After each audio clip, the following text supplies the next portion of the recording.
Hi, today we will see what is VARP function in Tableau and how to use this function.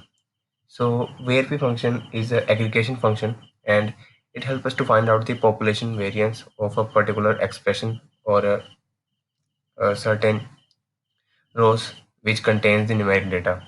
So in order to use this function, let's create one calculation field.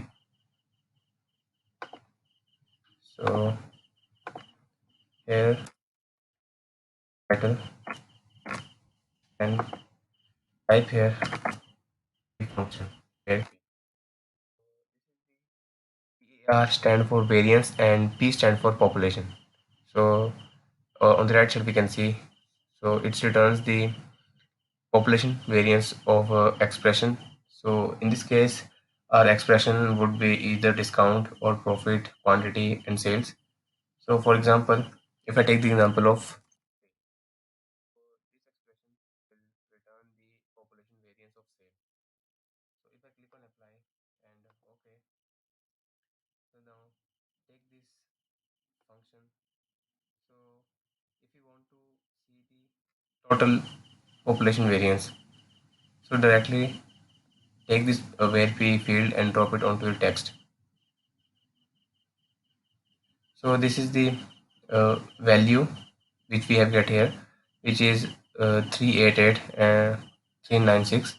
And if you want to know the population variance of uh, each subcategory, so here take the subcategory and drop it onto the row. And now take this VARP field that we have just created and drop it onto the table. So as we can see here, the data which is shown over here, we can see the population variance of each of subcategory. And so we can see here accessories, art, binders, bookcase, and here is the population variance. So this is how we can find out the population variance of any expression.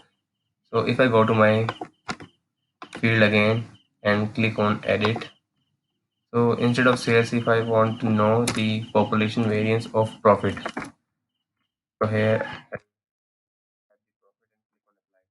now we can see here the value has been changed. So now this value is now showing the population variance of profit. So this is how we can use the VARP function in Tableau. And thanks for watching this video and stay tuned for more.